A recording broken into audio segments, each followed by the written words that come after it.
Saddle up your horses.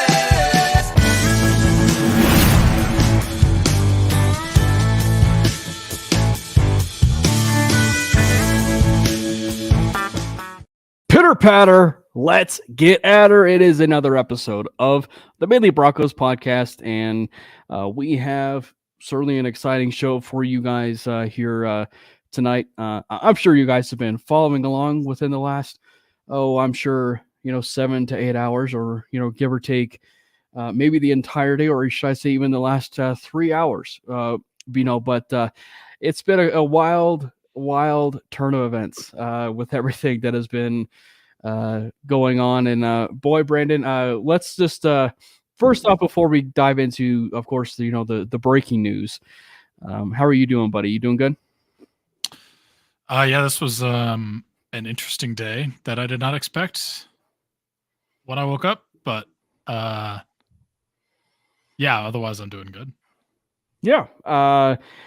It was one that was, it was filled basically, like, if you were to call it a soap opera, it was basically filled, if you will, of like soap opera, like a lot of different turns and twists of events, as far as with how everything turned around, or turned quickly, if you will. And for anybody that is just catching on, I'm sure it is pretty obvious what is with the title of the show, and that is that Jarrett Stidham will be starting the final 2 games of the regular season, meaning the Jarrett Stidham era begins. So let's peel it back. So which part of this do we want to start at? Because it's been. Let's start first with the first part. Let's start with the first part, and then we'll gradually work. It's probably good to work in chronological order, because at first it became this, and then it trickled down into something else. Of course, after the Jarrett Stidham news. So we'll start with this. Jarrett Stidham is starting the next, or I should say, the final 2 games of the regular season. I mean, it can't possibly be worse, right? Like, I mean, I know at no point would I say that Sean Payton is like throwing games, but low key tank, just like slight tank to maybe get a better draft position. I mean, I'm not saying he is, like, obviously he's not doing that on purpose, but there's like legitimate reasons that go behind the benching, but it might be like a slight benefit, because like at this point what are our playoff chances? 5%. Like, I think the only guaranteed they're definitely not eliminated. We'll just preface that. Well, I think the only guaranteed way at this point is what we win the next 2, and then Kansas City loses the next 2, right? I think that's the only guaranteed. Other than that, it gets like really complicated. I mean, that'd be crazy. Like, if Jarrett Stidham took it to the playoffs, that'd be nuts. But I mean, it does kind of give us. I want to take this in directions that go into the Russ side of it, but I know we're not getting into that yet. Just the fact that Jarrett Stidham is starting in general, he's not good. So I don't know how this is going to go. We're going to get Jarrett Stidham versus Easton Stick. I'm not excited, but okay. Maybe Jerry Jeudy could get some actual catches. I don't know, but no, I mean, it's not a tank. I mean, obviously it's not a tank. There's legitimate reasons. I'm just saying, like, a side benefit of this could be we get a higher draft pick. Is that the reason we did it? Absolutely not. Is that probably even something that crossed George Payton or Sean Payton's mind? No, but it crosses my mind a little bit, just as a side benefit. But Jarrett Stidham is not a good quarterback, but he's the backup for a reason. Yeah, Ty disagrees, by the way, in terms of hearing the word tank. Hey, you know what? It's not a tank. It's not. Okay, I'm just saying there's a side benefit that we could have a higher pick. That's all I'm saying. A tank implies that this is on purpose for that purpose. Right. So I think that here's the thing, as far as just from the Russell Wilson and Jarrett Stidham factor, and I'm sure we'll talk about this a lot, but now it's going to end up begging the question as far as the future with Russell Wilson. And I think it's even fair to assume that you don't necessarily make this move if you're Sean Payton if you feel like you're also out of playoff contention. I know he said what he said today in the media as far as, they would like to win games, but a direction like this and making a decision like this, and sitting your expensive quarterback, if you will, in the midst of a playoff hunt, and after a big, massive loss, if you will, to the New England Patriots. And again, we'll talk about that a little bit later. But like after that, it just signals when you start Jarrett Stidham that you feel pretty confident with the fact that you're not going to be making the playoffs, and the best decision, the best foot forward is for you to see what you have in Jarrett Stidham. And I think part of me, from the logistics and the quarterback side of things, I am curious to see how this is going to work out, right, Brandon? Because we had this conversation that Jarrett Stidham was surprisingly signed to a rather hefty contract, right? Like a hefty backup quarterback contract. Like it was $10 million a year, right? Like it was $10 million a year, which was a rather decent sized contract. And the way it's at least shaping out is that you could possibly start him and see how it goes, and then maybe roll into next year and see what the plan is going to be for next year.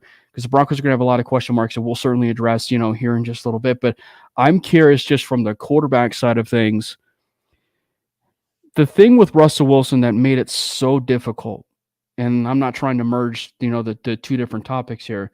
No, we had to merge them. Come on. Right. But they're related.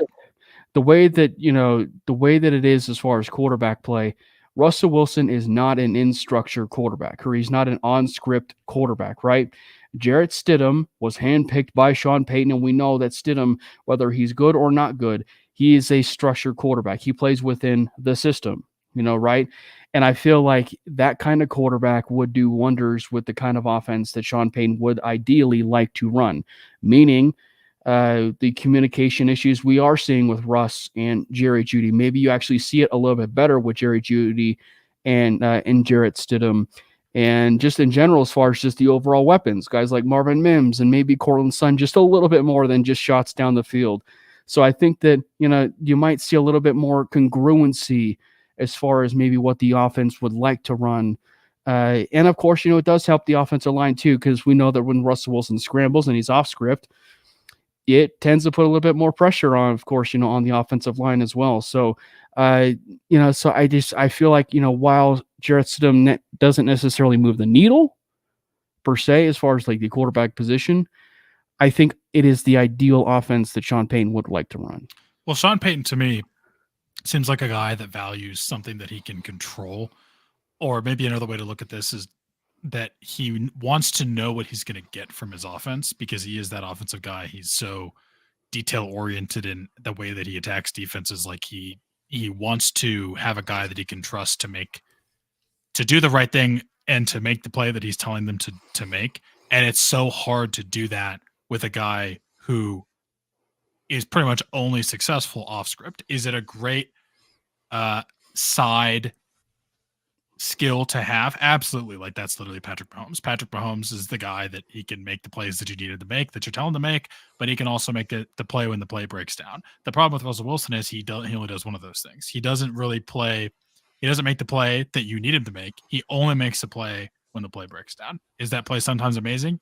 Absolutely. Did we see more of that this year? Absolutely. But I think Sean Payton wants someone that he can trust to do what he's telling him to do, and not someone that, like, yeah, if things break down, he can maybe make something happen, but that's not consistent. That's not predictable, in the sense that, like, Coach Payton knows what's going to happen and can, like, bank on that as a consistent offense that's going to actually move the ball and score points. And that just doesn't seem like the marriage isn't there.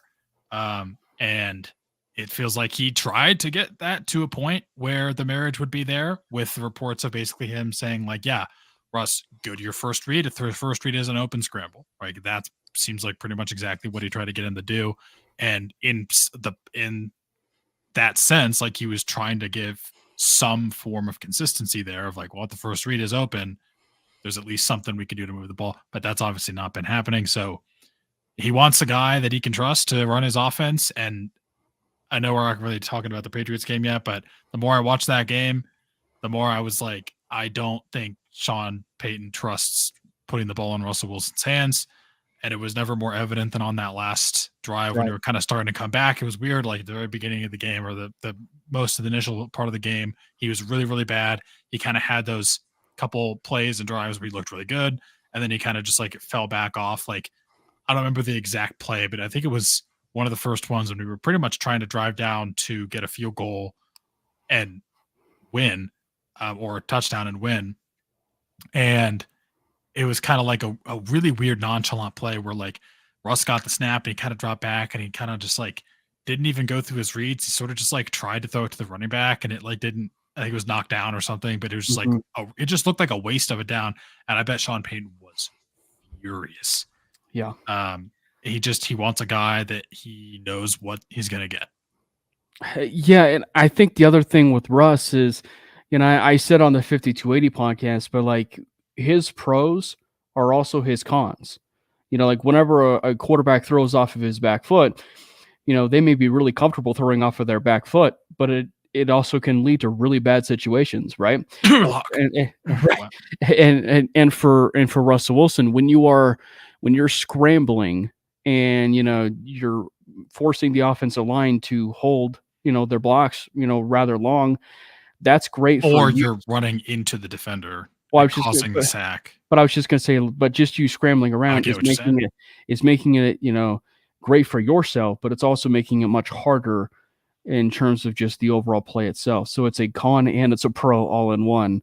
And so much so when that does happen, Brandon, like you leave a lot of plays on the field, which as much as I do love Russ and just his overall career, just the microcosm of what we've seen in this particular Broncos year and even last year, there were a lot of plays that Russ left on the table. Like, and especially just the Patriots game in general, and I even said on 5280 that this was a rare case where you could actually screenshot a play, like, because typically it doesn't work when you screenshot an actual play, and it still matches up with the all 22 film. And what am I referring to? The play when it is a clean pocket. You could not have asked for a clean pocket for Russell Wilson, and he does a random 360 in the pocket, and that 360 leads into a sack. Like that, those kinds of things cannot happen. And what makes it worse is within that play, Jerry Jeudy of all people, the people that feel like he doesn't get open or he doesn't necessarily get all the opportunities that he deserves, was actually streaking across the other side and getting open. And by the time he did that 360 and into the sack, he took that sack. And there lies the problem, is that just plays were left on the table with that. Yeah, I mean, that was kind of the highlight reel of the season, if you will. And like, he was a lot better than last year. But look, I mean, the only part about this that I don't know how to feel about, like at this point, Russell Wilson is going to be cut. Like that's the other thing that once you go into since you said you're going leading into it. Yeah, that's the other thing that kind of came out. If anyone didn't see that, it kind of like started out as like this evolved quickly. It kind of just came out of nowhere. There was the report that like we were thinking about benching him for the final 2 games because of his contract, which if you're not familiar with that, basically they just don't want him to get injured because he has an injury clause in his contract, guarantees him like, I think it's like $27 million or something for the next year. If he's at the start of the new year, league year, and if they're planning on moving on from him, they don't want him to get injured and then have to pay him that, right? So that already signals to me that they're trying to move on from him, or he's not in their plans. That's the first thing that started. Then it kind of went from very quickly that to, nope, he's being benched. Like Jarrett Stidham is the starting quarterback for the final 2 games. Like that was announced officially. Then it gets even weirder where there's some additional stuff that comes out that basically, and this is where I'm like less sure. Like, I don't know how much of this is like from maybe Russ's camp, because some of the people are reported to have some ties there, or there's like some PR going on. I don't know. But maybe it's all true. Maybe none of it's true. Maybe some of it's true. I don't know. But there was basically the report that we approached Russ, and the exact terminology that was said was that we threatened him, saying like, yeah, you will be made inactive for the rest of the season if you don't change the injury clause in your contract. And apparently that happened after we beat Kansas City, which wild timing. I had no idea if that's true, but that The was Kansas City win, mind you, for Kansas people City that first win in, what was it, 7 years, 6 years? I don't know. Long time, too long. But then that kind of was the next rung on the ladder, if you will. And then the very next thing was that Diana Rossini basically reports that Russell Wilson is expecting to be cut. Like his camp expects him to be cut in March. So like this evolved fast. That escalated quickly. That was the term I was. Faster than faster or as fast as a Daytona race. And that, I mean, signals to me at this point, obviously, like it has literally been reported that he's not going to be the quarterback next year. We're planning on cutting him. Cap is going to be absolutely disgusting no matter what happens. It's going to be real bad. It's interesting. Like, I wonder how much of this, obviously we had the winning streak, and he looked better. Like, I'm not saying he didn't, but clearly Sean Payton doesn't trust Russell Wilson in this offense. Sean Payton wants to move on, and he doesn't care what it takes to do that, and he wants his guy. It kind of seems like Sean was on one of those Food Network shows where you kind of like are forced into a situation where you have to use these specific ingredients and make the meal, right? And that's kind of what he was forced to do with his offense. And he's like tired of that. He's like, no, fuck this. I'm sorry. Screw this. Yeah. I'm done. I want to go back to my home. I want to go to my actual kitchen. I want to cook with the food that I want to use. I want to make the recipe that I actually want to make, and I'm done with this, right? Can we just say though can we just say how kind of funny and ironic it is a little bit though that something like this would cause maybe former Seahawks players or some Seahawks, players or just the national media to now come to the aid and support of Russell Wilson, of just how ironic this is, in the fact that you basically saying like, you just had Geno Smith tweet tonight, free three, yeah. And so just this idea of the fact just so funny. The fact that Seahawks players are coming out of the woodwork, or national media is coming out of the woodwork and just being like, oh man, Russ, man. I'm the icing on the cake, which is all the tweets that Russ has apparently been liking, which is like breaking news about this, and like people trying to defend him with just like meaningless touchdown statistics, and it's like. And I mean the liking of tweets doesn't help matters, but it's just funny. There's more stuff going on. It's just a weird thing that you're not necessarily helping your cause. Meaning Russell Wilson, you're not necessarily helping your cause when you like sort of tweets like that, because people are very clearly seeing there's what's going on. But I don't know. So what was your initial reaction when you saw this? Like from just the move itself? Well, I will say, just because going to the game and being there in person for the game, my dad can tell you I had a subtle just reaction of it, which was maybe we do see Jarrett Stidham, after this for the final two games. And if we do, that would tell us a lot as far as, with how Sean Payton truly feels about Russell Wilson, in the long game. And I think that, and when I say the long game, of course, I mean in the future plans, right? In the future plans, and in a guy that, they can possibly use as a bridge for their young quarterback. But I think that now you're looking at a situation that is like, he's just, it's a situation where you're talking about a and this is sad, a $245 million quarterback who he's not bad. He's not horrid, but he's limited, right? He is limited. And this is something that we talked about before, is that he is limited with what Sean Payton has asked him to do. And I think there's this misconception out there of, Sean Payton and Russell Wilson working together. Well, Sean Payton and Russell Wilson especially, wanted to work with Sean Payton. Russell Wilson wanted to work with Sean Payton, and kudos to him, and kudos to him for wanting to make it work. And I think that, this also idea of, how he's also kept quiet, I think in all of this, in terms of keeping it private from his perspective, just in the standpoint of, how things are going about it. And really this, the only thing that is public is him liking tweets. Because I mean, Russell Wilson is never the type of person that actually goes publicly and says and throws people under the bus, right? Or just says things, that just is very out of character for him. So he's a very respectful human being. He's a very genuine He's a great guy. Yeah. So I just think that like just overall, it just never was a mesh that would work between Russell Wilson and Sean Payton. And as much as Russ himself maybe wanted to make it work, or Sean Payton wanted to make it work in this run style offense, it just could never work, right? It just could never truly work. And I think that it would be interesting to see now in this long run, as we wished at him, what those options do include, to go a little bit as far as, what those options. And Joe Brewer chimes in a little bit to that. And he says, who are some of those guys that you possibly be interested in? A guy like Michael Penix Jr., Bo Nix, J.J. McCarthy.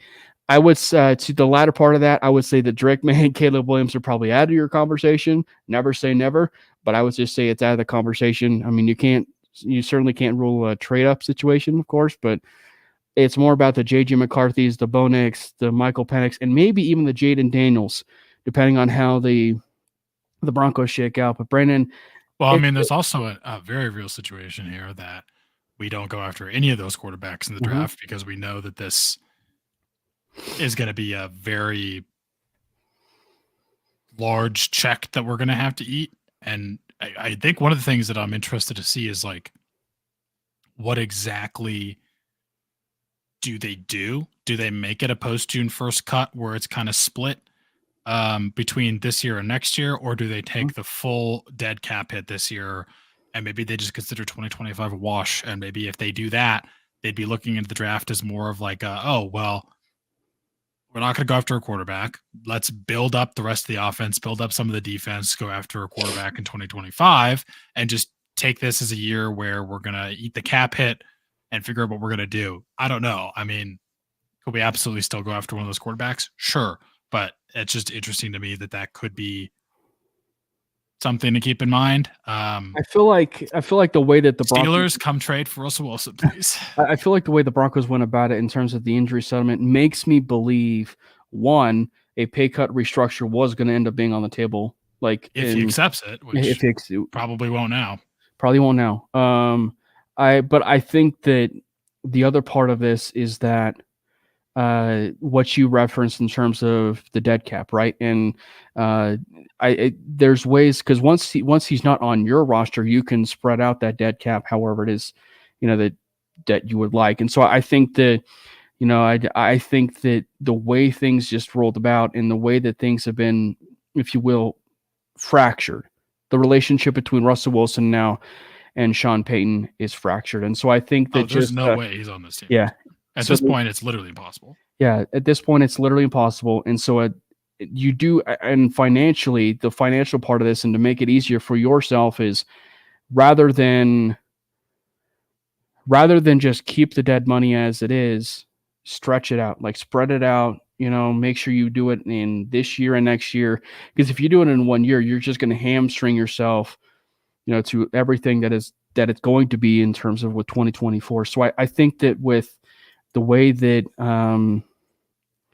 it's going to be unfolding, especially with this 2024 off season, which is going to be like very key to Sean Payton establishing his. Said this every year. I know his foundation. I know.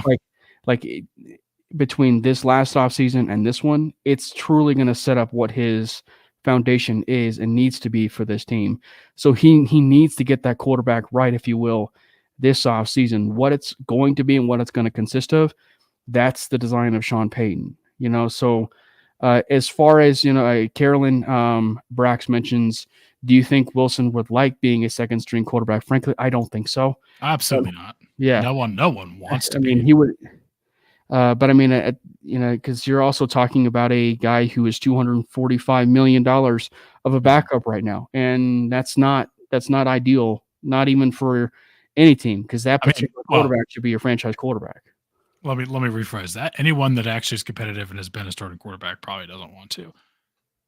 Give me the vet minimum and I'll sit on your sideline and hold a clipboard and rah, drink the Kool-Aid and do whatever you want me to do. I'm so in. I'm in. I love it. That's dream job. No, just kidding. But I don't think Russ is the kind of guy that would want to do that. I mean, he's a great he's a great guy. He's probably not going to say anything about it publicly. He's not going to say anything to his teammate about it. But I think he's probably sitting there like, WTF. So to go back on Brewer's comment though, let's put ourselves in the room. It's really hard to certainly say what the intentions are for Sean Payton, right? What the intentions are for Sean Payton as far as what he wants to do at the quarterback position. What do you feel like? What you feel the options should be? Can I preface this with a different question that I think impacts it? Yeah, go ahead. Is George Payton the GM of this team next year?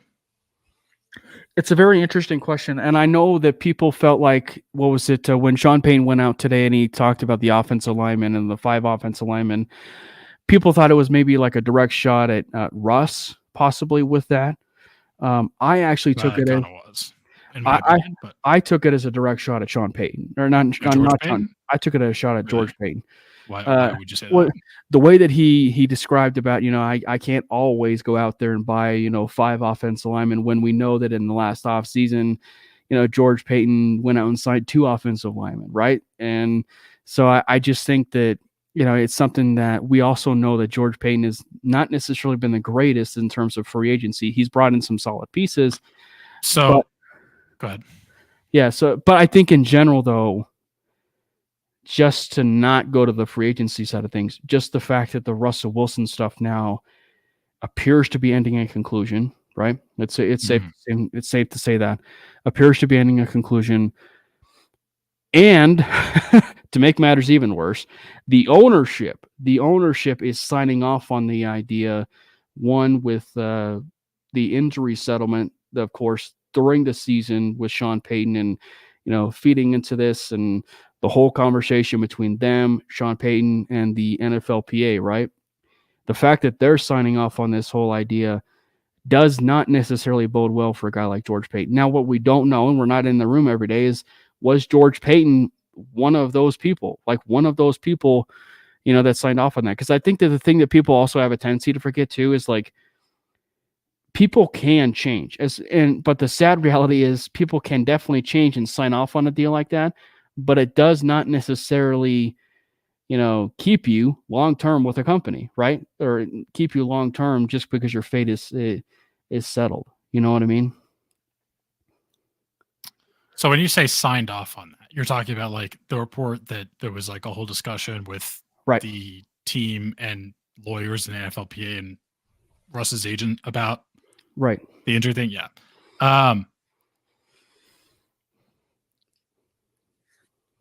Let me go back to why I asked this question. So I think it's fairly obvious that George Payton has not made the best of moves. And I think Sean Payton is enough of a force of a personality that he could probably be like, I want more control, or I want my own GM. Do I think that's the right call? I don't know.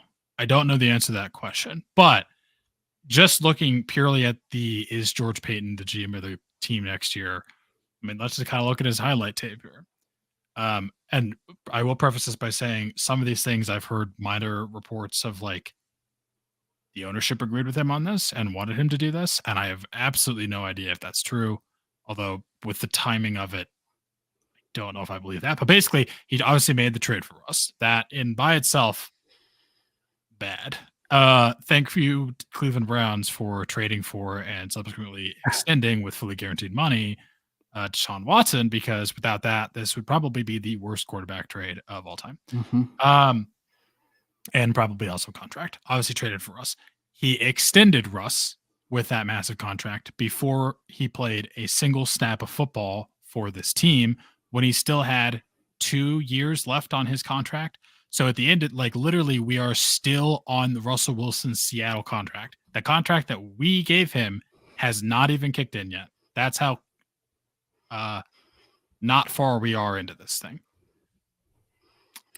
Do I think that was maybe something that Russ stipulated as like I'll only do sign off on this if you extend me? Maybe. Did the ownership agree to that and say that they I wanted him think to do from that. what we heard is that the Maybe. ownership. I think from what we heard is That's that what I've heard, but I also really am interested to look at because I believe this technically happened before ownership was completely finalized. Is why I don't can't know. remember the I don't timeline think of so. that. I'll have to go back and check. That's what I'm wondering, but I've heard that too, so that makes sense. But even if you ignore that, which is obviously the biggest part of it, but even if you somehow ignore that, hiring Nathaniel Hackett,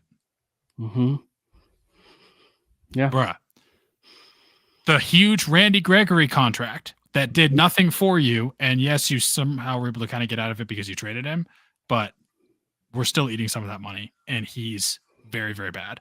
The Frank Clark signing, the Mike McGlinchey signing, who's been pretty good, although that might also again be more of Sean Payton at that point. It's kind of weird because that was when he was more involved. But yeah, George Payton, I don't know. Yeah. I don't know. Well, and so as much as I've said this in the past, as much as I use the reference between Mickey Loomis and his past Saints relationship, because I think that the Mickey Loomis situation is a lot like George Payton in the sense of, Sean Payton had no prior experience with with Mickey Loomis when he joined the Saints. And then at that point, they became like best friends, basically. They became really good and really close best friends. But also to that point, like people can very easily change too. So what we think as far as a possible scenario and it likely happening again, right, with the Broncos, that George Payton and Sean Payton are going to be the best of friends. That is still certainly possible, but it's not out of the realm of possibility because of the fact that, like what we saw with Russell Wilson, Sean Payton did not handpick Russell Wilson as his quarterback. There's a difference here. Right. That was the ingredients that he was told to cook with on the Food Network show. On his menu, right? And Sean Payton, the difference is he chose the Broncos. He chose the Broncos, the team, to mold into the team that he wants and the best product out there on the field. And so I think that for that, he didn't handpick George Payton either. He didn't handpick George Payton either for his general manager. And so that's where it's like, as much as what I was saying with Mickey Loomis, and that's a possible situation where he can, they can work hand in hand together, but because of what's going down with Russell Wilson, they can very easily move on from George Payton. And with that, because of the control that Payton has, they can bring on a guy that he's got a lot of familiarity with, like a guy like a Jeff Ireland or something, or just someone that he's definitely familiar. That's why I brought up the whole thing about Sean Payton kind of seeming like the kind of guy that would want to do that would be like, I want more control, or I want my own guy, or whatever. The other thing that goes into this too is like, who does ownership trust more at this point? I mean, I know George Payton's obviously been there longer, although really in ownership size, has he really been there? Because like, it's obviously new ownership, so he's not really been there that long for them. Do they trust him or do they trust Sean Payton more? My gut tells me they'd probably trust Sean Payton more because just of his body of work. And obviously we've seen George Payton be successful with the Vikings, but that wasn't really just him. He wasn't the guy in charge. He was kind of like a vice GM, assistant GM. So I don't know. But the nice thing too, though, about going into this, or not a nice thing, but just like something to remember about this is like, yes, we have the horrible cap issues, but staff contracts have no impact on cap. So we can get literally whoever we want and whoever Sean Payton wants that's available to be his GM, because we have that Walmart money. We can give them however much they ever would possibly want in their lifetime, and it doesn't do anything to the cap. So it really doesn't matter. It's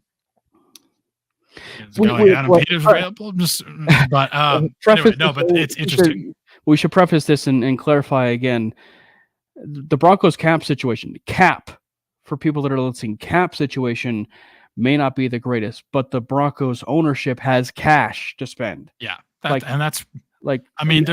always the ongoing argument of like, does the cap really exist? And ironically, a lot of people that point to the Saints with that explanation or with that example.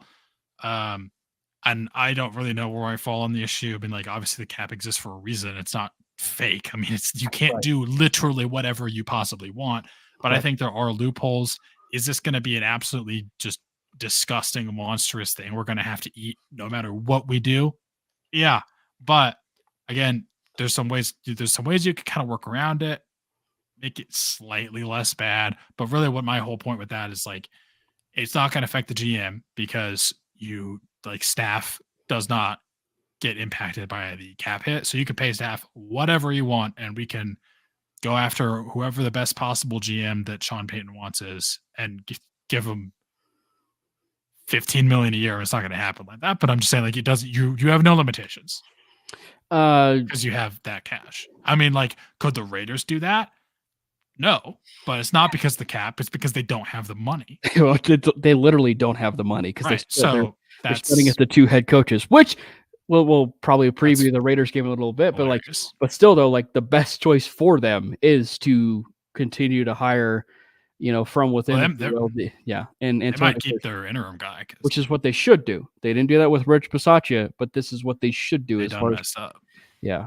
Buona Beast. I want them to mess up. So anyway. Buona Beast, John K asks, is Damani Leach it? I think that, like, it's hard for me to say, but I will, because he's part of that whole group, if you will. He's part of he's that. Officially the president.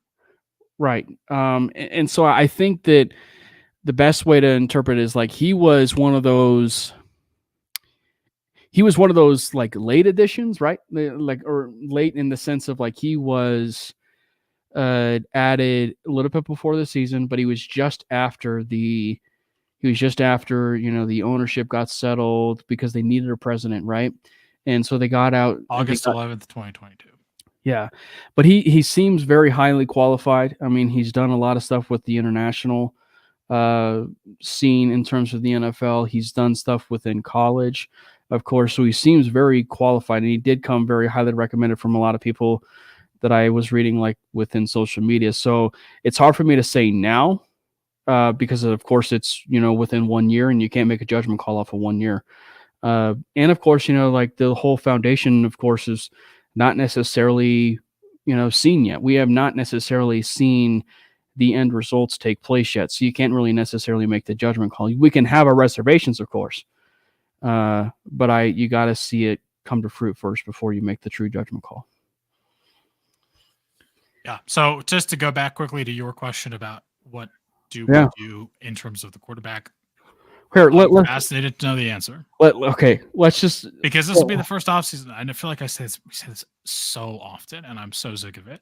This will be the first offseason. This will be an important offseason. This will be the first offseason of blah, blah, blah, blah, blah, blah, whatever.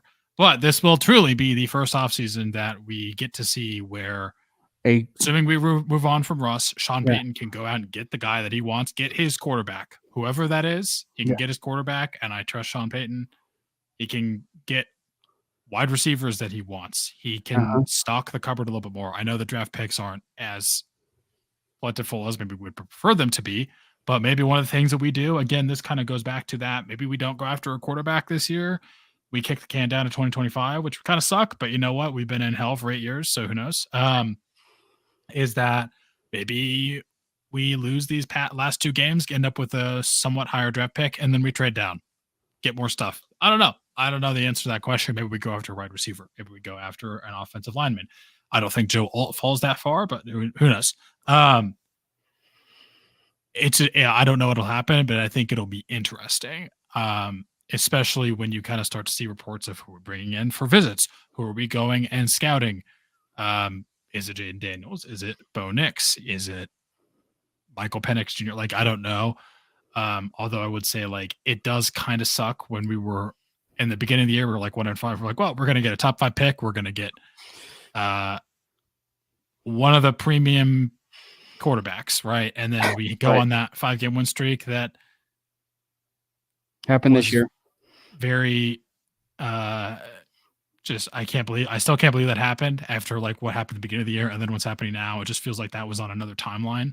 And was obviously helped along by a ridiculously unprecedented turnover streak. And then now we're back to, we could probably get maybe like the 4th guy or the 5th guy.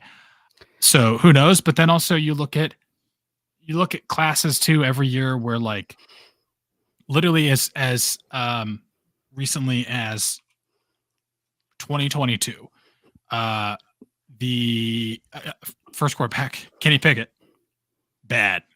He was the only quarterback. Desmond Ridder. He was the only quarterback taken in the first round. Bad, I know. Well, like that was a really bad class, but I mean, like my whole point of this is you really never know. Like Kenny Pickett, bad. Desmond Ridder, bad. Malik Willis, I don't even know. Matt Corral has even played. Bailey Zappi, Sam Howell, like Brock Purdy, last guy, good. Which like I know that's kind of a bad example, but even going back to was it like 2018, the famous five or whatever of like Baker Mayfield, who's now kind of gone back to being pretty good in Tampa, and then Sam Darnold, who's Sam Darnold, Brock Purdy. Josh Rosen, is he even on a practice squad? Lamar Jackson, maybe the best of the bunch. Lamar Jackson, who's like probably the MVP, maybe. Yeah. Like it's just funny. Like you never know, but you do want to maybe be able to go after the top guy. Or at the top. So, and here's the thing that we will talk about our options in the off season, but because this is fresh and because this is new and on the table, Ty, Brandon was not actually saying Josh Rosen is an option. He was. Wait, what did you think I was saying, Ty? I'm literally just listing the quarterbacks in that draft and that they were mostly bad. Yeah. He was. I'm not saying go get Josh Rosen. Don't hear what I'm not saying. That definitely was not a main. I don't even know. He's not even in the league. Yeah, I don't think he's in the league. He's not even. Nah, he's not even in the XFL. He's not in the. Yeah. My point was he was at the top of in the fabulous five, whatever that was. Like, there's those five elite quarterbacks at the top of the draft, and like Josh Allen, who obviously now is good. Like three of them are good, and the others are not good. Like you never know. Yeah, you're good, Ty. No, you're good. Yeah, I definitely was not saying go get Josh. No. Hall of Fame five, whatever it was. Right. But again, we will have this options discussion more and more as the season progresses because the quarterback is going to be dominating a lot of this conversation. But because of the newness of this topic and everything, we're going to have it now. I'm going to give you some options here, Brandon, and we can discuss it right off the bat. We'll go to the draft. To end it because it seems like maybe that is going to be one of the likelier options as far as maybe right now. The first one might actually make you cringe, and I preface that please don't join the Mac Jones life. Justin Fields. Would you get and have Justin Fields on your football? You have to trade for him, wouldn't you? Unless he's an outright cut, depending on what the Chicago. I don't know if they'd cut him. If they cut him, maybe, but I wouldn't trade for him. Okay. I mean, I think he's been kind of better, but it's just still so volatile. Like, I'd rather draft JJ McCarthy. I didn't say draft options. I know. I'm just saying. I'm comparing my options. No. If they cut him, maybe. If we have to trade for him, I'm out.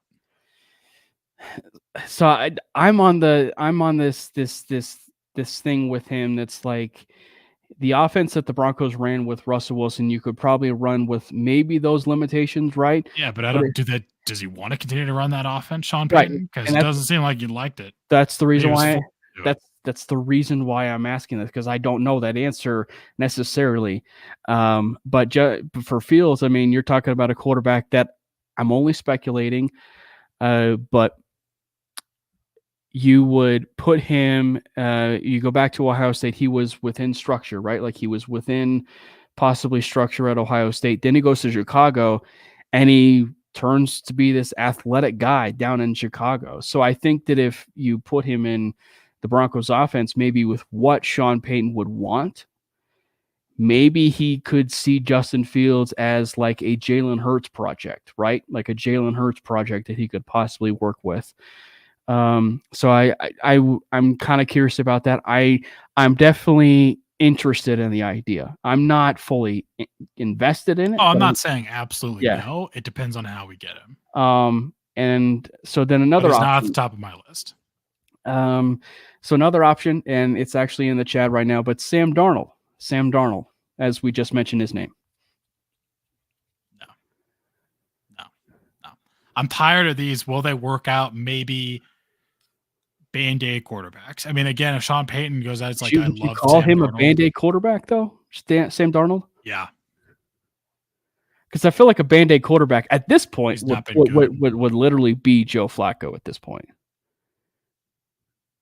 Joe Flacco is better than Sam Darnold right now. He is, but I'm just saying, like, if we're talking But I'm still saying it no. Like, no. Nope. I'm still out on that. Okay. The dream scenario. Part of this is I am definitely biased because I am sick of these. XYZ veteran will help this team. Okay. John Elway's not in charge anymore. But as far as the dream scenario, and there's two quarterbacks rolled into this because one, I know exactly what you're going to say. One seems to be because one seems to be re-signing with that said team, and the other one he may not sign with said team, but he also may get a pretty hefty contract with said team due to the play of some of their backup quarterbacks.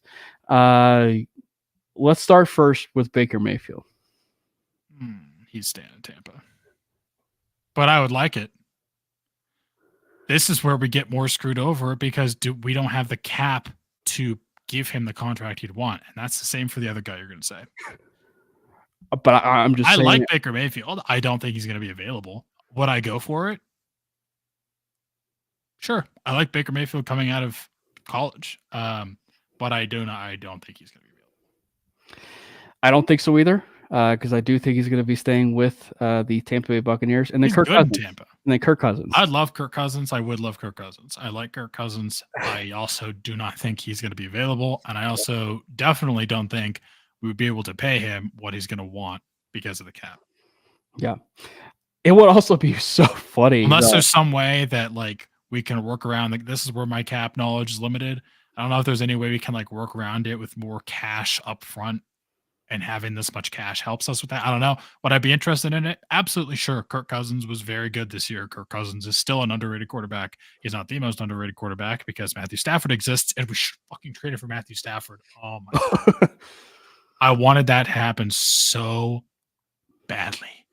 I would like Kirk Cousins. I don't think it is possible for multiple reasons. I would agree in terms of being a pipe dream. Now, the thing that I will say, and this is a nice little transition into the draft, of course, because after that is going to come the draft.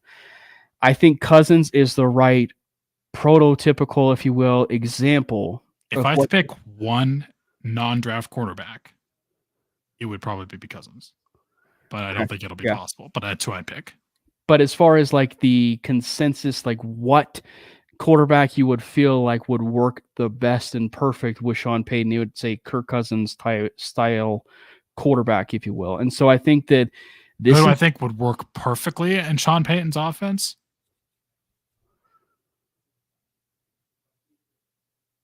Peyton Manning. Tell me I'm wrong though. Tell me that wouldn't be. But I feel like an Peyton Manning elite combination. But I would like do Peyton, unspeakable things to have that combination. But I know like it's literally impossible. But I feel like Peyton would work in any system though, because like you would. That's true, but the marriage between those two would be chef's kiss. So anyway, let's start with this. I'm gonna rule Drake May out, and I'm gonna rule Caleb Williams out because they're gonna go in the top 5. And you can't really predict the Broncos are going to trade up from their spot to go get one of those two. Well, where are we projected to end up now? 12, 13, I think, because it's within the top 15 from what I think. It's like within the top 15. So it's ish a trade up scenario, but you can't necessarily predict that. So the situations that I'm going to say is, who do you feel is a better fit, Jaden Daniels or Michael Penix Jr.?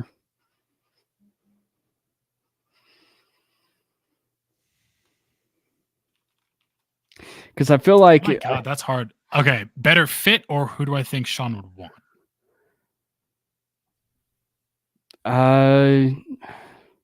I feel like if you're going to be wanting a fit, you would be assuming that is also who you would Well, want. the reason I say that is I don't know how in he would be on Michael Penix because of the age and the injury history. That's the only reason I say that. Who would you pick? I would actually go, if you're going to go strictly off of upside, I would go with Jaden Daniels. I probably would too. But the question is just, is that a quarterback? And of course, we saw it with the offense currently with Russell Wilson, though. Is that currently a quarterback that you could put in that offense and just mold and see other facets of that offense just a little bit more? But you could also see a more high-end processor, and just the high-end Q, if you will, quarterback with a guy like a Michael Penix Jr., where he's coming into the league at, what is it, 24? Like about 24 years.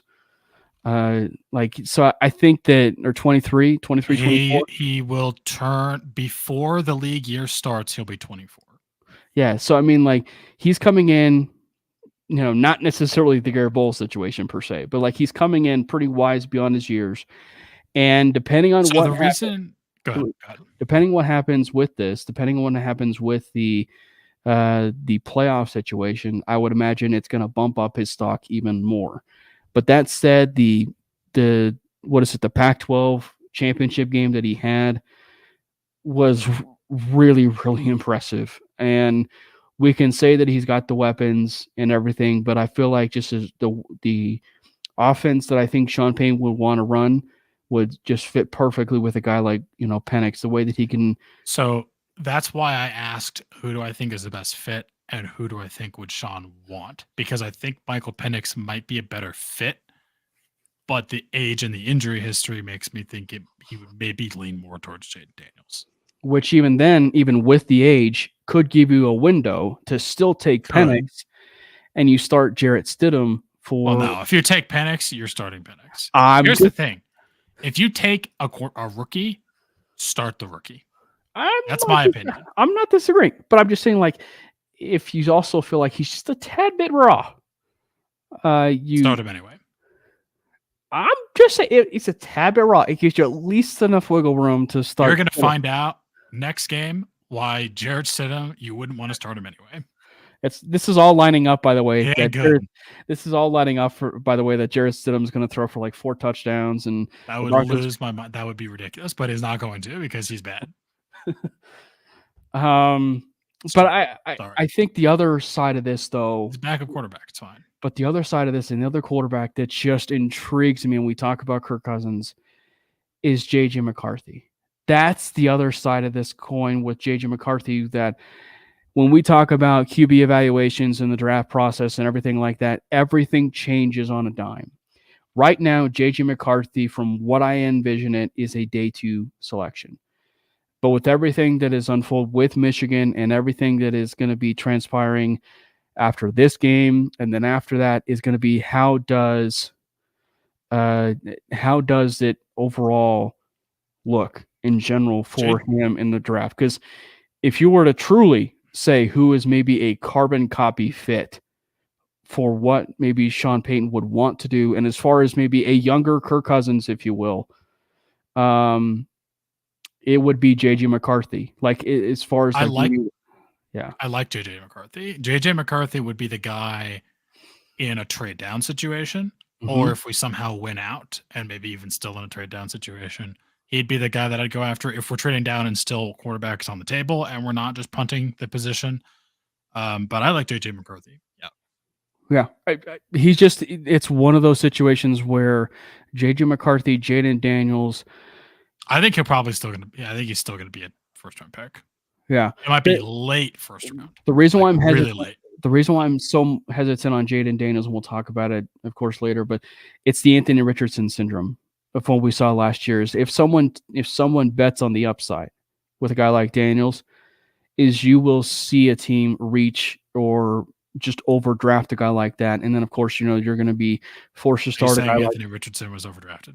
No, I'm just saying, like, they draft a guy just completely out of the fact that he's just a physical freak. But by the token of Anthony Richardson, though, like, he was he was drafted into a perfect situation down there in Indianapolis. So I think that if you can script it right, where Jaden Daniels is within the range to trade up just a few spots, you at least have to entertain the idea to get a guy like a Jaden Daniels. And then at that point, because of his upside, you do have to start him right away, 100%. Yeah. I mean, I would also like Jaden Daniels. I'm just so interested to see what they do.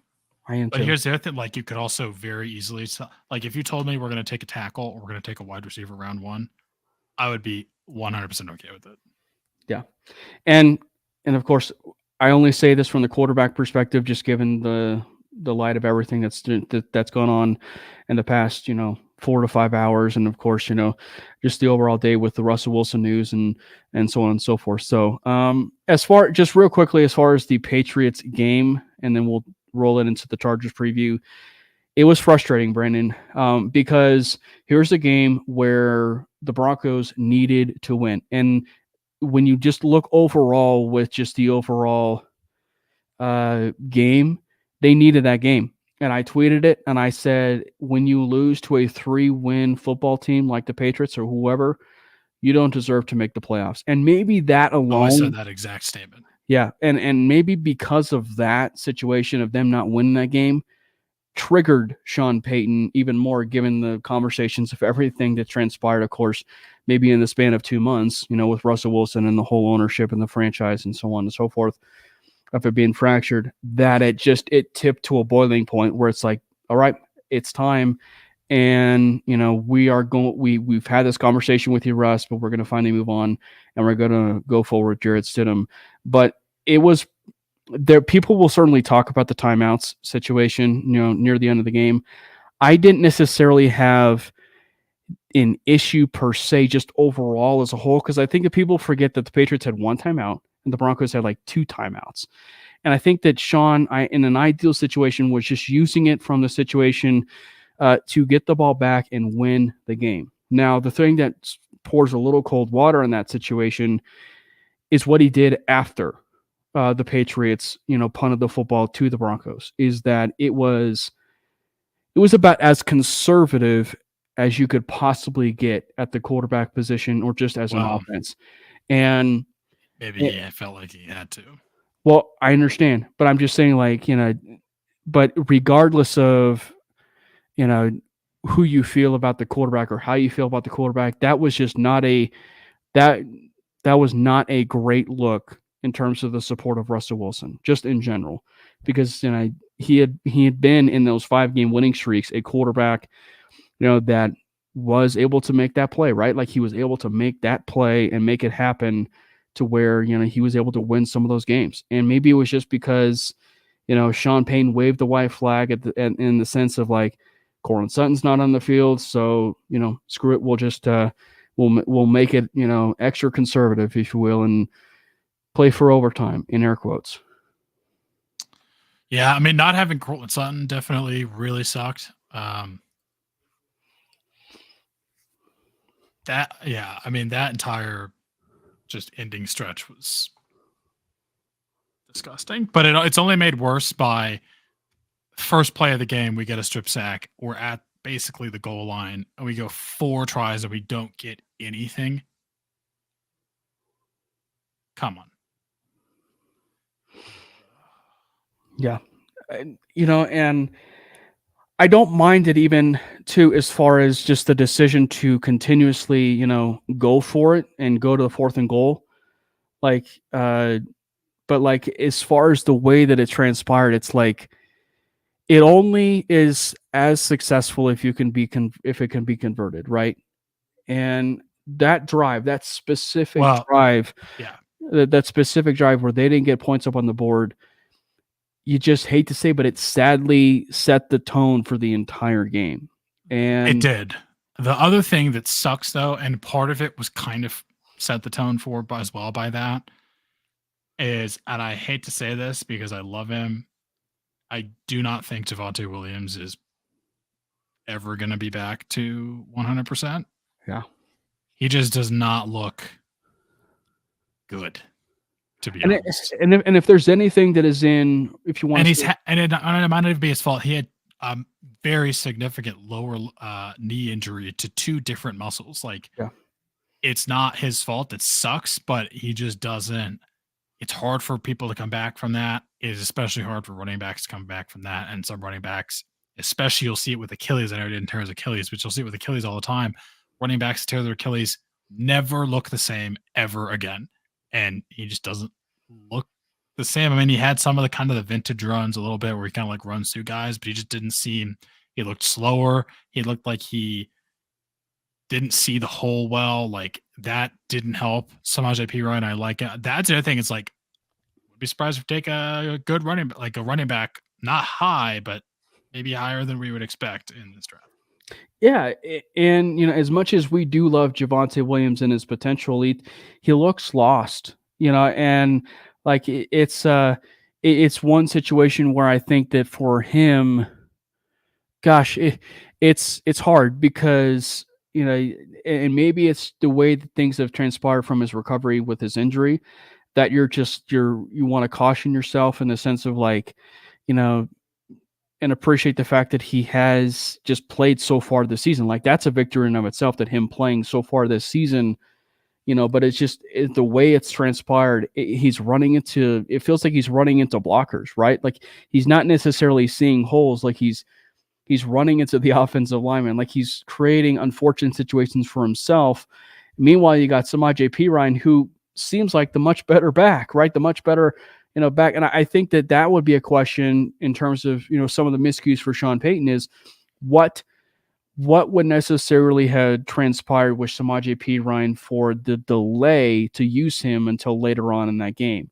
Because like in the second half, like you rarely, or even this 2-minute warning, you rarely even saw Perine like at all in the game. And then you saw him show up when it was really just a 2-minute drill. So is it just the case of Russ trust Perine in that 2-minute drill, or is it just like this idea that, they just they wanted to use him in just in particular that situation? But going forward, like Samaje Perine at this point needs more of those carries, more of those targets, if you will, the Javonte, and maybe that's actually going to benefit Javonte just a little bit more because, Javonte has had just maybe a little bit more of a workload, coming off of that injury, right? Yeah, I mean, maybe we should have brought him back slower, although I kind of felt like we did already, and we gave Samaje more of the workload in the beginning. And it also kind of felt like we started to use Jaleel McLaughlin a lot more in this game than we had before, which I'm not mad about. I mean, it seemed like it worked pretty well. But maybe I feel like that Sean Payton saw something with the Patriots that's one of the reasons why you saw it be featured. And frankly, well, I mean, not to mention like 3/4 of the throws from Russ were to halfbacks, but like you saw him featured in the screen game a lot more. Yeah, no, absolutely. And that's too just something I know that Sean Payton and his staple of his offense is he likes to throw to the running back out of the backfield. But just the amount of times that we do it, I just kind of feel like he feels like he has to. Like, he does not trust Russell Wilson with the ball in his hands. But also, that's the way that we create. We talked about it before with like when the Patriots couldn't run the ball and then they threw the ball to James White, I think, who that was. And then he kind of that was their pass. That was their rushing game, was by short passes, which is kind of what we were doing, which worked a bit. But I don't know. Just Javonte just doesn't look himself, and I don't know if he's ever going to, and I don't know if anyone knows if he's ever going to. I don't even know if he knows that because it was such a major knee injury, and it really sucks because he was an incredibly promising back who had just elite contact balance coming out of college, and he was, in my opinion, the best back in that class that we drafted him in, and just very, very, very bad injury luck, and it sucked. What's that? Traded up for him, second round. George Payton pick.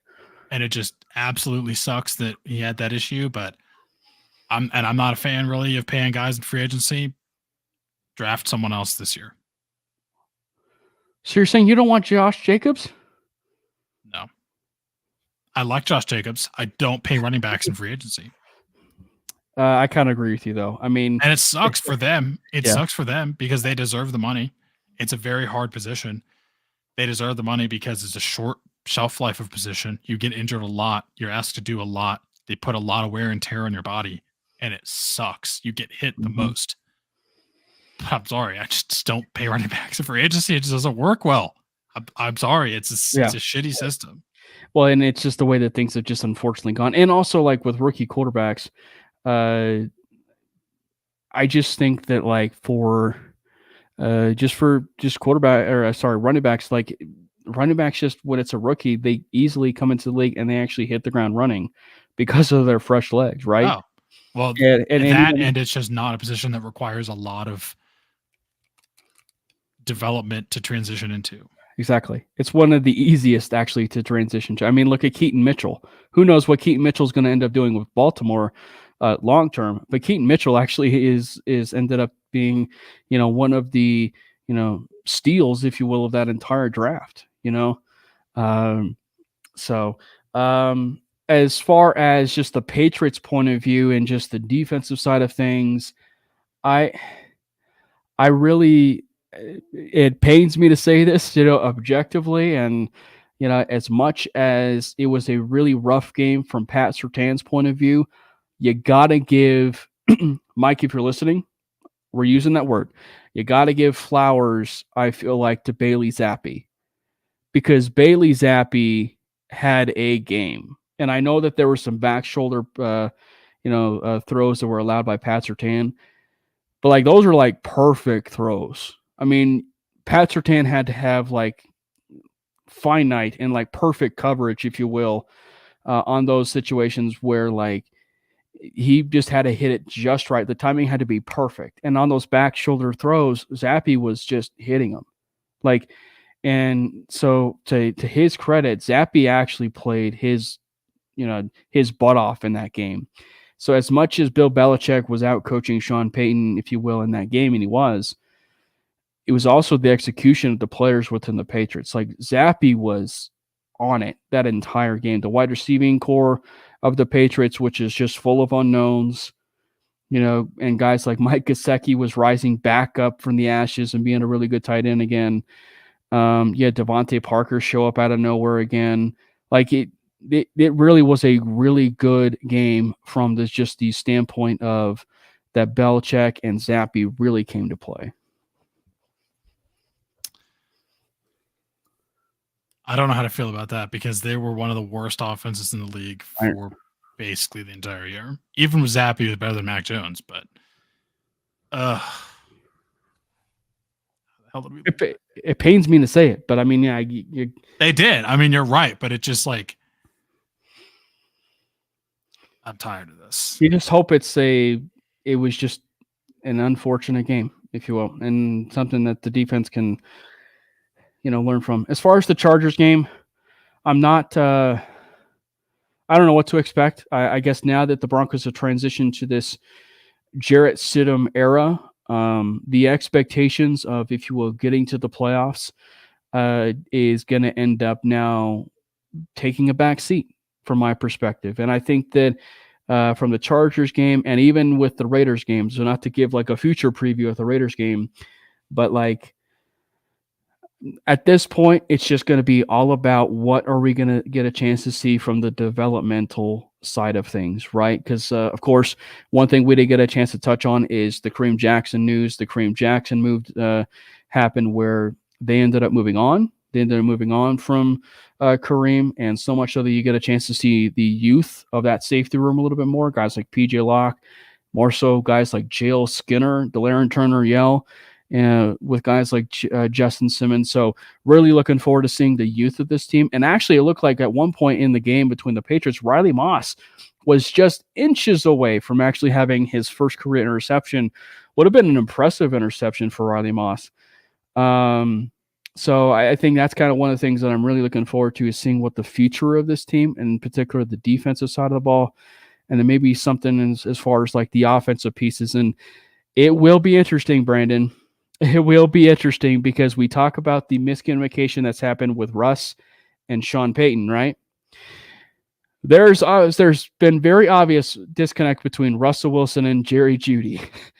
And it would not surprise me, and this would actually bode well, to be honest, in the favor of Sean Payton, for here's Jarrett Stidham, a quarterback that's been handpicked, to where you actually get a chance to see Jerry Jeudy actually eat, maybe for the first time all season, in not just this game, but of course in the Raiders game as well. Yeah, this could be a good Jerry Jeudy game. It'd be funny if this is the best Jerry Jeudy game of his career. Which would be funny because, like, at the tail end of the career, it did happen against the Chargers. Yeah. And like week 18. If that happens, it's going to be. But in all seriousness, from the Jerry Jeudy perspective, insane. But that's a weird angle that we honestly, I would feel better about it. If I'm being honest, I would feel better about it because it would help me believe that Jerry Jeudy is a wide receiver we should look at having on this team moving forward. And the reason I say that is, like, he's kind of just not been good. And I know he's had bad quarterback play, and it's not been his fault, although there's also other wide receivers that have had very bad quarterback play and have still looked completely elite. But, when the quarterback doesn't even look at them or throw to them, it's different. Although I will say he has had some pretty bad drops this year, although it's not nearly as bad as some people make it out to be. Like, I know people still call him like Butterfingers and he's a massive drop liability, which really isn't the case, although he has had some bad ones. I mean, if he balls out, good for him. I'd be happy for him. He deserves it.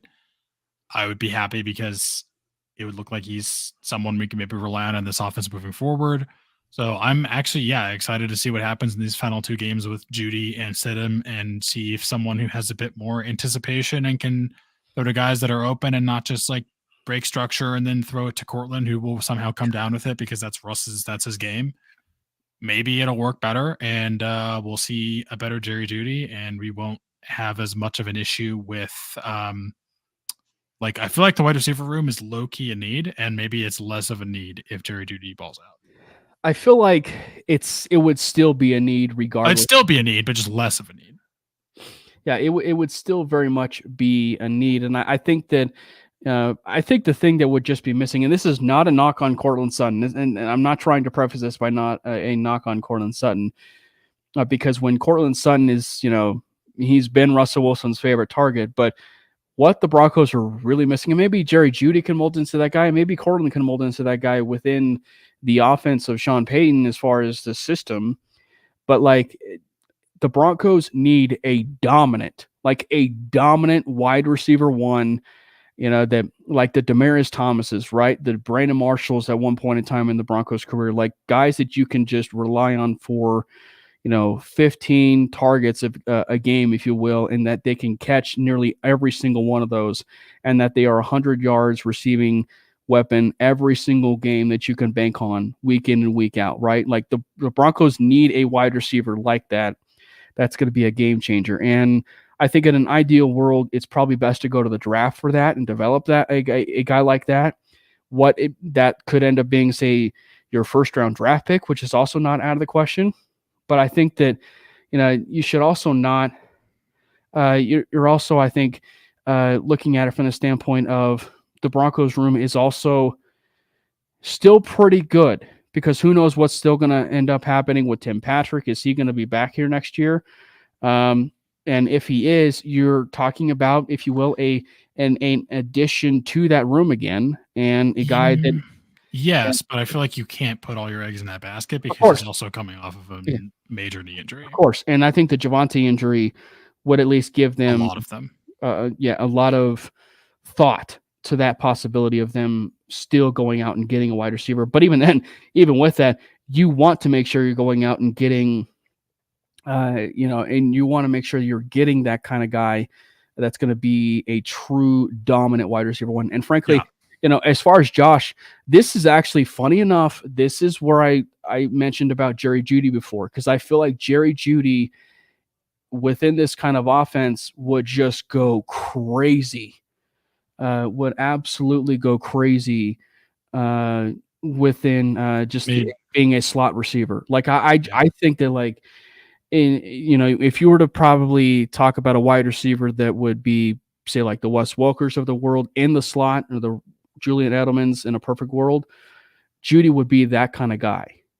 I mean, because he lives off of those slant plays, and he's always open, it feels like, on some of those, intermediate routes. And so I feel like he would be one of those guys that you would absolutely trust as a slot receiver. So it depends on where you're at. Obviously Marvin Harrison Jr. isn't really going to be in the picture. Could Malik Neighbors maybe be in the picture if you really want to go heavy after a wide receiver? Maybe. Romo Dunze, I think, is going to be more in that realistic range. Keon Coleman too, for sure. I don't know about Keon Coleman. You don't know about Keon Coleman? Not within the range for the Broncos. I don't know. Like, you don't think he's in the range? Okay. I mean, maybe not. He's good.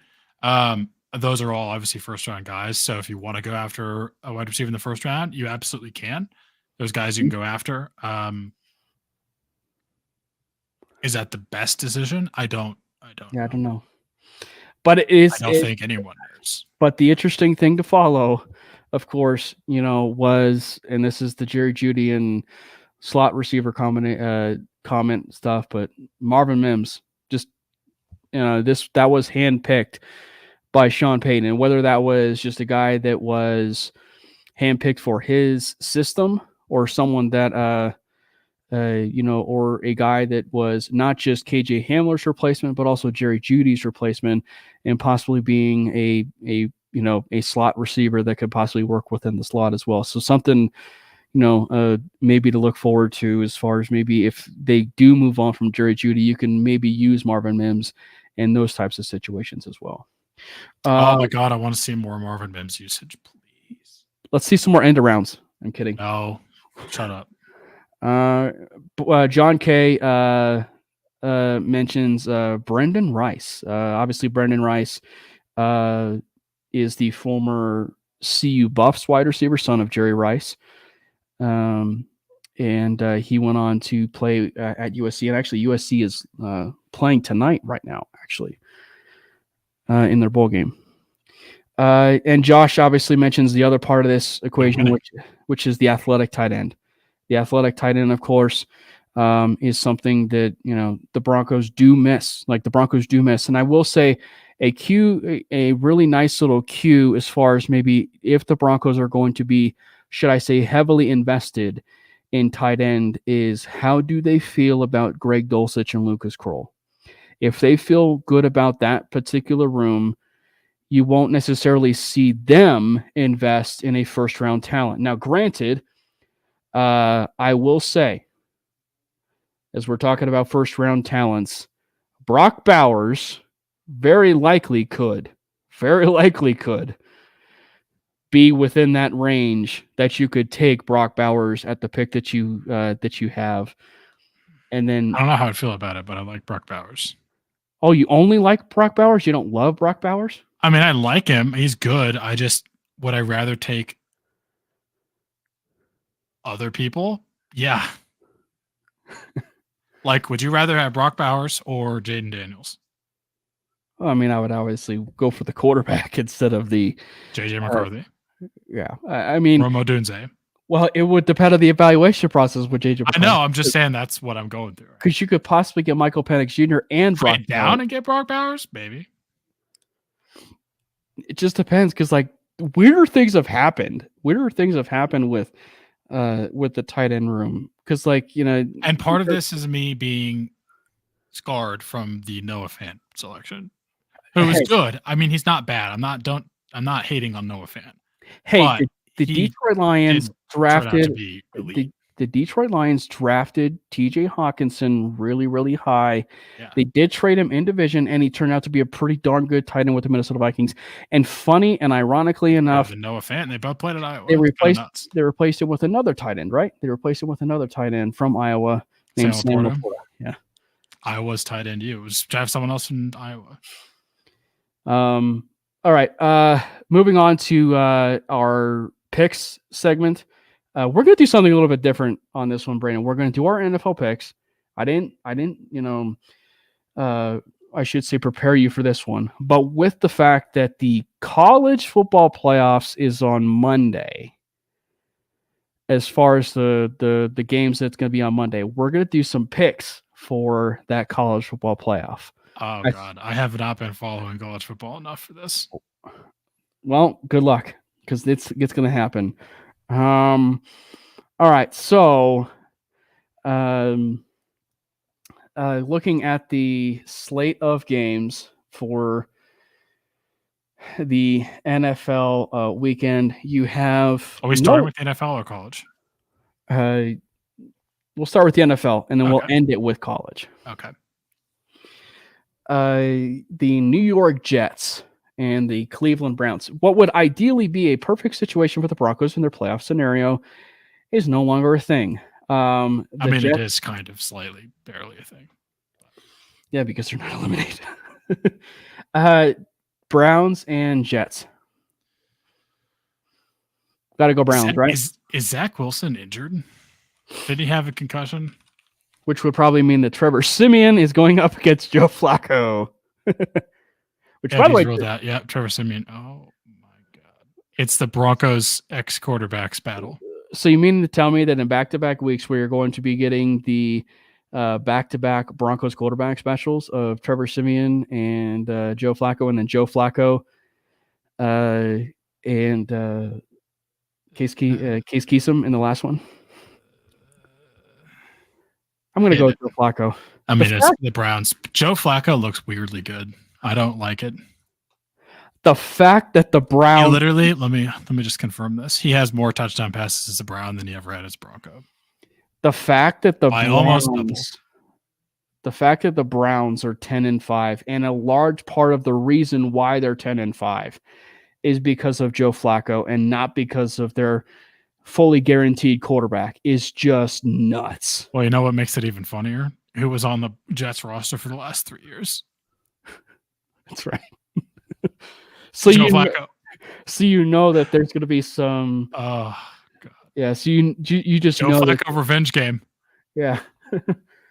And revenge games to him. He's playing everywhere. We have another Saturday game.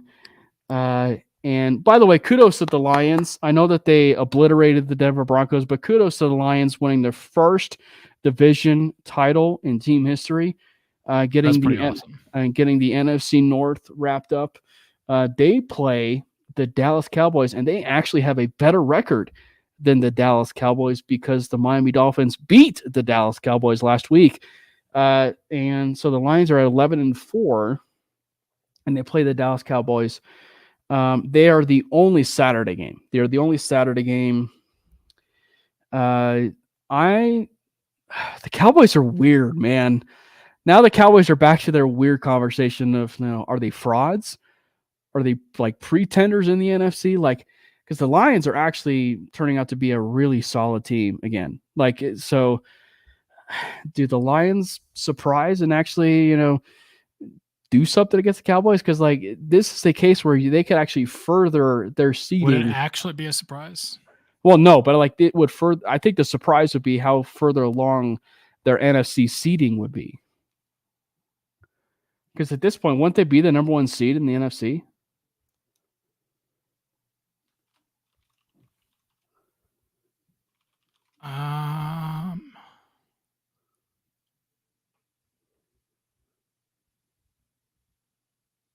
All right.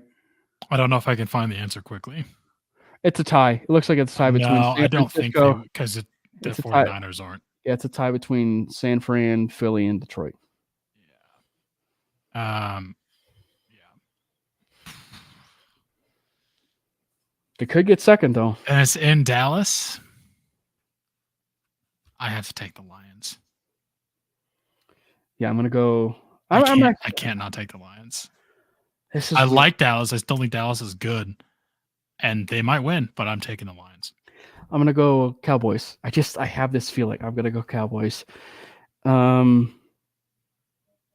Chargers and Broncos. I say the Broncos win this one. But I think it could be a rather close game.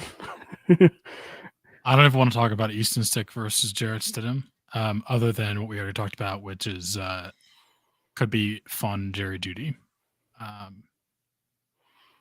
Fun fact, that is tied with the lowest ticket price of the week. Nice. Cool. Now you have the battle of I don't even want to pick a winner, to be honest. I don't. I guess I'll pick us. Dolphin. And now you have the battle of the 1 and 2 seeds in the AFC. That would be the division leading. I got to pander to Brandon right now. The division leading Miami Dolphins and the Baltimore Ravens at 12-3. That's so in back-to-back weeks. You'll have the Dolphins up against the Cowboys, and then now the Dolphins up against the Ravens. Are they gonna do it? It's in Baltimore though.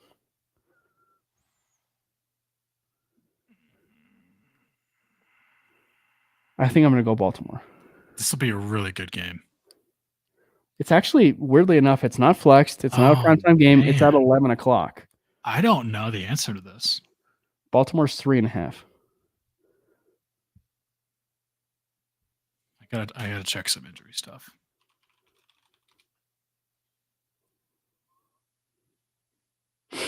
Yeah, I feel like I would. This is really hard. I think I have to say Baltimore. Yeah, I think I'm going to go Baltimore too. And people in the chat, feel free. That'll be a good game. Feel free whenever we're saying games. Feel free to also chime in as far as games that you feel like maybe who you actually have winning. Like for instance, we just did the Dolphins and the Baltimore Ravens. Let us know maybe who you feel is actually going to win over some of those games. Patriots and Bills. Obviously, Patriots got the win over the Denver Broncos, and funny enough, they also got the win over the Buffalo Bills. But I feel like this is going to be a little bit more of a beatdown if you're a Buffalo Bills team right now, because I feel like this is redemption. You're in Buffalo. The Patriots beat you in Foxborough. I feel bad if I'm a Patriots fan right now. Yeah, the Bills are kind of rolling. I have to pick them. Now, in a very competitive game upcoming, you have the Atlanta Falcons and the Chicago Bears. So in essence, you have Justin Fields possibly playing against a team that he might actually start for next year. Yeah. In the Atlanta Falcons. I feel bad for Justin Fields, though, if that's the case, because the coaching of Arthur Smith is... Which is why the Denver Broncos should trade for Justin Fields. Bad. Taylor Heineke still?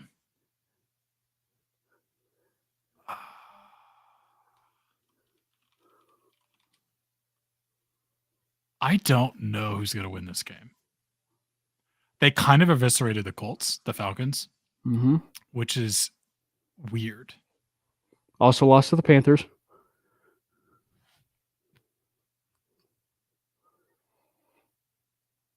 I'm going to go Bears. Let's take the Bears. Falcons are weird. I don't know what to think about the Falcons. The Las Vegas Raiders at 7-8. At 7-8. And after beating the Chiefs. After beating the Chiefs, where Patrick Mahomes decided to act like Jackson Mahomes one more time. The Raiders beat the Chiefs, and so they go to 7-8, and they play the Mississippi Mud Flap and the Indianapolis Colts 8-7. I'm actually going to go with the Colts here, with it being the hometown. It actually wouldn't surprise me if the Raiders win this, but I think I'm going to take the Colts. Jaguars and Panthers. Got to go Jaguars. I think they finally get it right here. Jags, but yeah, Trevor Lawrence. He's going through a little bit of a Justin Herbert. He's going through it, man. I'm going to take the Jags, but because it's at home, it's in Jacksonville. Tennessee Titans and the Texans. I feel like Stroud is coming back. Is he? Let's find out. If he's playing, 100% they're winning. He is back at practice, so I'm going to assume he plays, and I'm going to take Houston. You have the surging I will also go. I'll also go with the Texans. You have the surging Los Angeles Rams, who will definitely be coming out victorious against the Tyrod Taylor-led Oh, that's right, because they benched Tommy DeVito. New York Giants. Low key, though, Tyrod Taylor's okay. He's okay. He's not the greatest. The Chargers doctor isn't on the Giants. I'm going to take the Rams, though. That's easy. Eagles and Cardinals. This seems pretty easy too. I'm going to go with the Eagles. Yeah. Get right game for the Eagles. Yeah. Saints and Buccaneers. I'm going to go with the Buccaneers on this one. I feel Me like too. the Buccaneers are going to get to 9-7, possibly. Mike Evans is just going to have 2 more touchdowns again, isn't he? Now that I'm out of the playoffs and fantasy. 49ers and Commanders. RIP Commanders. Yep. Bye-bye. Steelers. Sam Howell's benched. Never mind. I was going to say Sam Howell's going to. Steelers and the 8-7 Seahawks. I think the Steelers are low-key falling apart. I'm going to take the Seahawks. Which would only be cue for the Steelers to win that game, by the way. Probably. Yeah. The way that Mike Tomlin operates. So I'll say Seahawks. Now we get to the good parts of possibly the favor that we will be asking for, and that will be the Cincinnati Bengals and the Kansas City Chiefs. The Bengals beating the Chiefs, but they will not. The Chiefs will beat the Bengals, and you say the same thing? Yeah, I have to. And then you have the Green Bay Packers and the Minnesota Vikings. That'll be interesting. I'm going to take Green Bay. In a weird twist, I think I'm going to go Minnesota.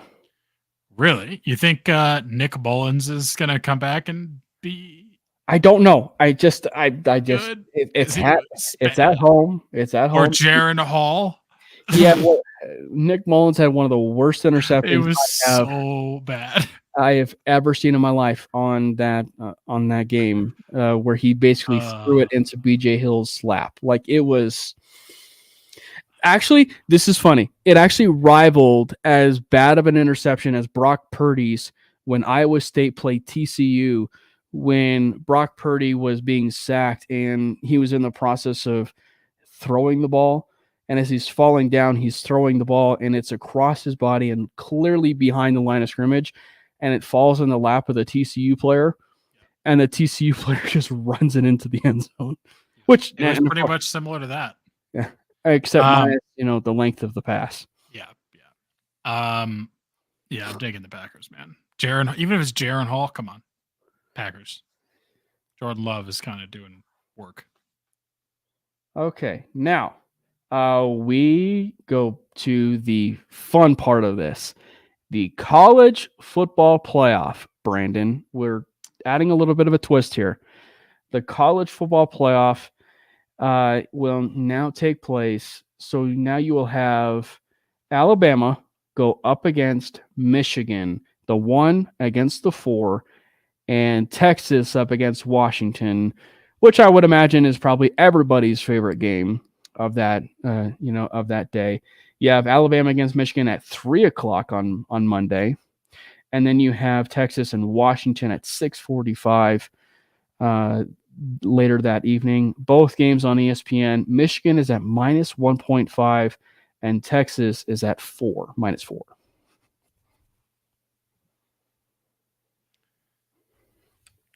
I don't know how to feel about Jalen Milroe. He's an interesting one, isn't he? Because just when you think that you doubt him, I just don't know just when you think you doubt him, he does something incredible, like a 4th and goal pass from the 30, and throws an absolute dime in the corner of the end zone, for the win against Auburn. Like, it's something crazy, like with Milroe. And they got Texas and Washington, which, as I said, is probably going to end up being the game that we're all most looking forward to. Because you have Glenn Ewers and Michael Penix Jr. I think I'm more excited for that one. Yeah, go ahead. Yeah. Well, because as we said with Michael Penix, that's a game that you would certainly want to elevate your draft stock even more. It feels weird not automatically thinking the Alabama game is going to be insane. And it's funny to think that Alabama's They're also in that weird spot right now. It also feels funny to me though that Alabama's the underdog. The underdog, yeah, it's strange. Which one do you want to start with? Because I'm saying Washington over there. Yeah, I'm more excited for that one. I'm gonna say Washington. That'll be an interesting game. That'll be a good game. Like Texas is solid, but I feel like Washington is just a deeper team, both like from the deep, like the defensive line, like the defense is really, really good. And the offense just has pieces. So I feel like, I don't know, I'm going to give the edge to Washington, which kudos to Caleb DeBoer and the job that he's done. And Boggins, we love you, buddy. And if you are listening, I picked Washington over Texas. So you can at least give me some grace this week. I think I'm also going to pick Washington. I like Quinn Ewers, but I think Michael Penix Jr. is better. And by the way, kudos. Speaking of quarterbacks that probably could have came out and didn't. I mean, Quinn Ewers is really good though. Still, what I'm just saying, like Quinn Ewers probably saw maybe how good this quarterback class is, and pulled out, and basically was just like, I'm not going to be a part of the quarterback class. So it could be. I mean, he's really, really good. You even got a wide receiver. I want to say, what is it, Xavier Worthy? Yeah, Xavier Worthy. Yeah, he's super good.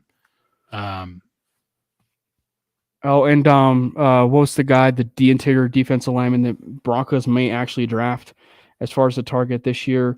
Trevon Sweat or something like that. I forget what his name is. The interior defensive lineman. He's a hoss. He's a big boy. I've heard the name, but I really haven't watched him at all. Although I have watched a bit of Xavier Worthy, who's insanely good. Gosh, Alabama, Michigan, though. Where are we going? Alabama, I mean. Is it? It feels weird not picking Alabama. Yeah. But I think I'm going to pick Michigan. I feel like Michigan has this ulterior motive, too, to kind of stick it to the college football committee. Yeah. So, I don't know. I also feel like maybe the Michigan team is going to be a little bit ready to play. So I'm going to say Michigan. So I'll say Michigan against Washington. I mean, they're still undefeated. Michigan is. Yeah, they are. They're still undefeated. Which is ridiculous. This is just where my up and down of Jalen Milroe, I just don't know what to think about him. But I like JJ McCarthy. I'm going to take Michigan. Okay. We'll also do the same thing. But it's Bama, so I can't write them off. But we'll also do the same thing, too, for the national championship. Of course, we'll pick the game picks for the national championship, of course. We want to say thank you guys so much for tuning in to another episode of the Manely Broncos podcast. And thank you to all, to every single person, that is been, with us through the Manely Broncos podcast, and everybody that commented in tonight's show, from Josh, Wanna Beast, Just Keep Punching. I've never actually seen you comment before, so thank you so much for hopping in with us. Actually, I wonder if John K's got a little bit of a variant, because it looks like he's in here twice. We also had a tie at one point, Alex Smith, no relation to the quarterback, of course, formerly of the Washington Commanders and Kansas City Chiefs. So thank you guys so much for hopping in with us, as Ty Walden as well. So thank you guys so much for hopping in with us. You guys can follow the Twitter handle at Manly Broncos, which of course is handled, by both Brandon and myself at Brandon Miller PO, and myself at Cameron Parker PO. So make sure you follow both of those handles. And yes, if you are Alabama, don't choke on your aspirations, Alabama. So anyway, thank you guys so much for tuning in to another episode of the Manly Broncos podcast. Fast lane when I pass in the street, bag of money in the passenger seat. Simcoe's been asking for me on the road from the west to the east. might never come down, cause the coast racking up the flame out. So high, might never come down, so what, this is my lifestyle. Wait a minute,